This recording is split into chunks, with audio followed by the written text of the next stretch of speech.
श्री राम जय जय राम श्री राम जय जय राम। दर्शकों की शुभ मंगल कामना के साथ तुच्छ मात्र ज्ञान के अनुसार मैंने कोशिश की है 16 संस्कारों के बारे में बताने की। विवाह संस्कार के बाद जो सांगोपांग विधि से गर्भाधान आदि संस्कार के बाद जो अपने संस्कार का पालन करते हुए और विवाह संस्कार के बाद व्यक्ति अपने घर जीवन का पालन करता हुआ, ये तो निश्चित है कि संस्कारों का भली भांति से पालन करे, उसके जीवन में किसी प्रकार की आपदा नहीं आ सकती, कोई संदेह नहीं। इस प्रकार से अपना दाम्पत्य जीवन आदि गृहस्थ आश्रम का निर्वाह करता हुआ, गृहस्थ जीवन का निर्वाह करता हुआ व्यक्ति अपने 100 वर्ष तक के जीवन पर्यंत में जब आतुर काल आता है, वैसे तो पता नहीं कि जगत बिना काल का चल रही दिन रहने कटारी, पता नहीं मौत कब किसकी कब आ जाए। और आजकल तो ऐसे सुनते हैं, बोले चाय पी रहा था, सो रहा था, बैठा था, वहाँ भी देखा, अचानक कैसा होता है। पहले सुनने में आई है, बताते थे कि बीमार होता था, बोला जी मिल के आ रहे हैं, जाने की अवस्था आ गई, चम्मच से पानी पिला रहे हैं, फों से पानी धो रहे हैं, तब पूछते थे कि आपकी क्या इच्छा है। तो ऐसी परिस्थिति में होकर के और उनको संसार छोड़ने की परिस्थिति बनती थी। तो उस समय में इस समय में मैं आपको अंतिम संस्कार के बारे में बता रहा हूँ। इस समय में क्या करना चाहिए कि उस आतुर काल जो में आया हुआ उस मनुष्य है, उसके पास बैठ कर के गीता का पाठ पढ़ाएं, बार बार गंगा जल और तुलसी का पत्ता मुख में डालें, क्योंकि सार्थकता यही है। मनुष्य जीवन का सार्थकता है परमात्मा की प्राप्ति, यानी अपना कल्याण करना, औरों का भी कल्याण करना, और कोई मतलब नहीं। मानव देह मिलने का कारण यही है, दुर्लभ मानुष देह है। तो अगर मनुष्य जीवन पा कर के भगवान की प्राप्ति नहीं हो सकती, कोई बहुत बिरला कर सकता है, बहुत दुर्लभ बात है, कोई खास बात नहीं। ये तो मेला है 2 दिन का, मेले में जीव जो है प्राणी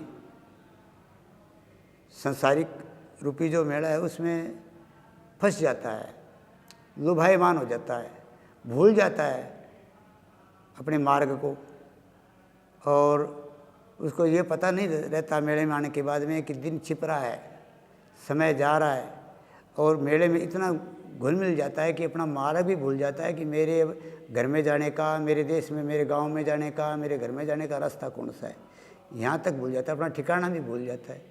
ये स्वाभाविक है, कोई खास बात नहीं, क्योंकि तरह तरह की संसार रूपी मेले में लुभावनी वस्तुएं हैं।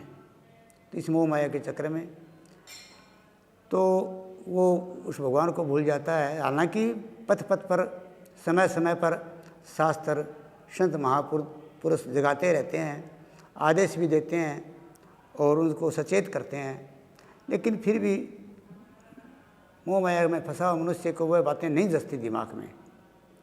शास्त्रों को भी झूठा मान लेता है, संतों को भी झूठा मान लेता है, कोई खास बात नहीं, होता ही ऐसा, स्वाभाविक है।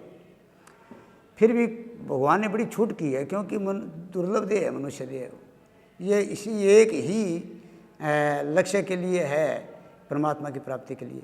फिर छूट दी है भगवान ने, बहुत छूट दी है कि कोई बात नहीं, कोई बात नहीं। हालांकि बड़े रास्ते बताए हैं, संस्कार आदि है, ये भी सब कल्याण के मार्ग हैं।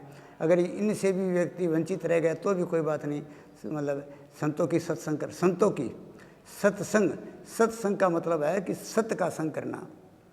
तो सत्संग करना और शास्त्रों का पठन पाठन करना इत्यादि कई जो है वो मार्ग हैं परमात्मा की प्राप्ति के।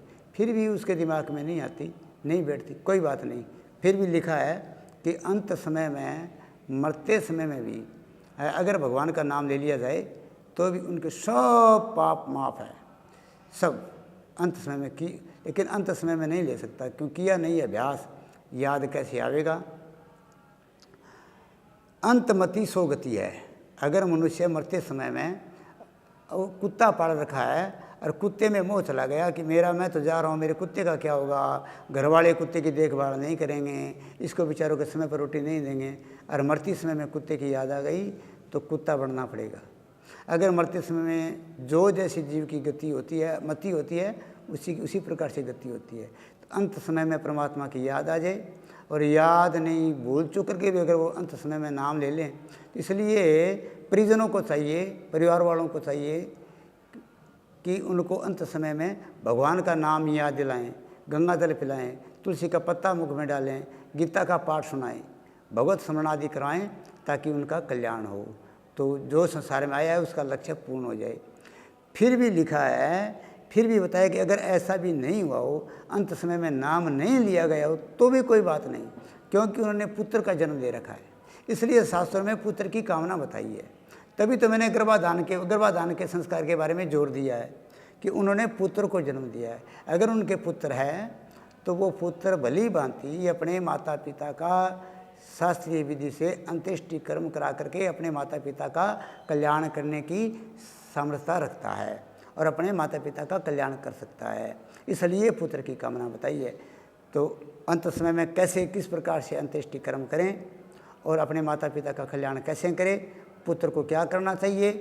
श्री राम जय राम जय जय राम, श्री राम जय राम जय जय राम।